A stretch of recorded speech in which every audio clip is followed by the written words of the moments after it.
আমি তো চাই যে আমি যদি বুড়ো হয়ে যাই, ওই বুড়ো বয়সেও যে ওয়ার্ল্ড কাপটা দেখি, ওই ওয়ার্ল্ড কাপেও জানি আমি মেসিকে দেখি। যত আছে, ইতিহাস আছে, এইবার এই ওয়ার্ল্ড কাপে মেসি তার সমস্ত ইতিহাস, সমস্ত রেকর্ড ভেঙে ফেলবে। ভাই, মেসির সাথে আপনি আমাকে একবার দেখা করায় দেন, আমি মানে কি বলবো যে মানে এটা ভাষায় প্রকাশ করার মতো না। আমি যদি মেসিকে বাস্তবে কোনোদিন দেখি। কেমন উপভোগ করছে? খুব ভালো ভাই। প্রথমে যখন পেনাল্টি মিস করি তখন তো পুরো আত্মায় পানি চলে গেছে, বাট যখন পরবর্তীতে মেসি গোল দিল, আমার মনে হয় ওই অপূর্ণতা মেসি পূরণ করলো। আমরা দেখতে পাচ্ছি আপনি আর্জেন্টিনার একদম বিগ ফ্যান, যে এত সুন্দর করে একটা এক্সক্লুসিভ ডিজাইন করেছেন, এই আইডিয়াটা কিভাবে আসলো? আসলে এই আইডিয়াটা অনেক দিনের সাধনা। আমি আমার ফ্রেন্ড প্রায় অনেক দিন লাগায় এইটা রং করার থেকেও বেশি কষ্ট হয়েছে এটা ডিজাইন করতে, এবং প্রত্যেকটা ইঞ্চি, প্রত্যেকটা কালার কোড অনেক দিনের সাধনার পর ম্যাচ করার পর আমরা এই কালারটা করেছি।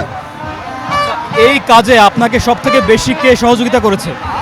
এই কাজে সবচেয়ে বেশি সহযোগিতা করেছে আমার পেইন্টার, যিনি হচ্ছে 2 ঘন্টা মানে অবিরাম চেষ্টা করার পরে উনি এই কালারটা এক্স্যাক্টলি ম্যাচ করাতে পারছে আর্জেন্টিনা ফ্ল্যাগের কালারের সাথে। এই বাইকটা তো যথেষ্ট এক্সক্লুসিভ একটা মডেল, এটা অনেকেরই পছন্দ হতে পারে। তো আপনার কাছে যদি এই বাইকের অনেকে অর্ডার দেয়, তারা যদি খুব আপ্রাণভাবে চায় আপনার কাছে, তখন কি করবেন? আমি আসলে চেষ্টা করব, কারণ আমার কাছে সব আর্জেন্টাইন ফ্যানদেরকেই আমার পক্ষ থেকে যদি কিছু করে দিতে পারি, সেটা আমি নিজেকে মানে আমি বলবো আমি কৃতজ্ঞ যে আমি তাদেরকে এই জিনিসটা করে দিতে পারছি, এই কালারটা করে দিতে পারছি। এই ভিডিওটা দেখলে মেসিরও পছন্দ হয়ে যেতে পারে এই বাইকটা। মেসি যদি এই বাইকটা চায়, তখন কি করবে? মেসি যদি বাইক চায়, আমি মেসির জন্য আমি জান দিয়ে দিব। আমি বাইক তো খুব কম জিনিস চাইছে মেসি। কি বলে মেসির কথা? মেসির ভালোবাসায় আর কি করতে রাজি আছেন? ভাই, মেসির সাথে আপনি আমাকে একবার দেখা করায় দেন, আমি মানে কি বলবো যে মানে এটা ভাষায় প্রকাশ করার মতো না। আমি যদি মেসিকে বাস্তবে কোনোদিন দেখি। এই বিশ্বকাপে মেসির কাছ থেকে আর কি আশা করছেন? মেসি তো সব রেকর্ড মানে ভেঙে ফেলছে ইতিমধ্যে। আজকে গোল করার মাধ্যমে he is the oldest person to be there in the world cup, and he is the most scorer of world cup. So আমার কাছে মনে হয় যে নেক্সট যত আছে, ইতিহাস আছে, এইবার এই ওয়ার্ল্ড কাপে মেসি তার সমস্ত ইতিহাস, সমস্ত রেকর্ড ভেঙে ফেলবে। আগামী বিশ্বকাপে তো মেসি থাকছে না, সেক্ষেত্রে আগামীর বিশ্বকাপের জন্য মেসিকে কি মনে পড়বে না? মেসি এখনো রিটায়ারমেন্ট ঘোষণা করে নাই ভাই। আমি তো চাই যে আমি যদি বুড়ো হয়ে যাই, ওই বুড়ো বয়সেও যে ওয়ার্ল্ড কাপটা দেখি, ওই ওয়ার্ল্ড কাপেও জানি আমি মেসিকে দেখি। তো এটা আমার আসলে মেসি যদি রিটায়ার করে, এইটা পুরো বিশ্বের জন্য হবে একটা বড় দুঃসংবাদ। যদি এমনটা হয় যে আপনি স্টেডিয়ামে খেলা দেখছেন, তখন হঠাৎ করে পেছন থেকে মেসি এসে আপনাকে হাই বললো, তখন কেমন লাগবে? ভাই, আমি অজ্ঞান হয়ে যাব। যদি মেসি পিছন থেকে এসে, আপনি যেটা বললেন, পিছন থেকে এসে ট্যাপ করে আমাকে, আমি সাথে সাথে অজ্ঞান হয়ে যাবো। আমার মনে হয় পিঞ্চ করলে আমি উঠবো না, যে আমি মনে হবে যে আমি গভীর কোনো স্বপ্নে আছি।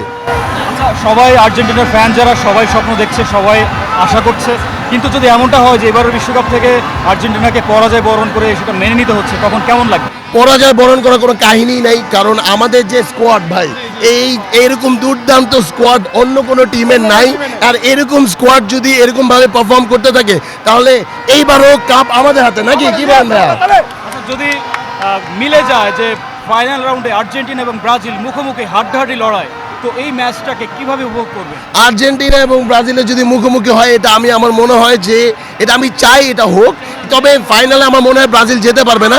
সেমিফাইনালেও যদি দেখা হয়, তাহলে আমরা 7 আপ দিয়ে ব্রাজিলকে একদম ধ্বংস করে দিব। এখন তো আমরা জানি যে ব্রাজিল আর্জেন্টিনা লড়াই না হলেও একটা সোশ্যাল লড়াই চলতেই থাকে। তারা নানানভাবে গতবার বিশ্বকাপ জয়ী চ্যাম্পিয়ন আর্জেন্টিনাকে নানানভাবে কটাক্ষ করে। তো এই বিষয়টাকে কিভাবে দেখছেন? আসলে যারা যে আর্জেন্টিনা, ব্রাজিল এবং পর্তুগাল, এই তিনটা হচ্ছে ছোটবেলার ভুল করার মতো। আর্জেন্টিনা, ব্রাজিল, এটা ছোটবেলায় যেরকম আমরা সায়েন্স, আর্টস, কমার্স নেই এবং কোনো একটা ভুল হয়ে গেলে সারা জীবন রিগ্রেট করি, ঠিক তেমনই আর্জেন্টিনা হচ্ছে সায়েন্স, ব্রাজিল হচ্ছে কমার্স, না কমার্সও বলবো না, ব্রাজিল আর্টস, আর কমার্স হচ্ছে পর্তুগাল। আচ্ছা, যদি এমনটা হয় যে আপনার কাছে হঠাৎ কোনো চিঠি আসলো যে আপনি আর্জেন্টিনার দলে খেলার সুযোগ পাচ্ছেন, সেই মুহূর্তে আপনি কি করবেন? ভাই, আমি তো মানে খেলতে যাব না, আমি শুধুমাত্র মেসিকে দেখতে যাব। মেসিকে দেখে আমার একদম মানে কি বলবো, আমার সমস্ত স্বপ্ন পূরণ হয়ে যাবে।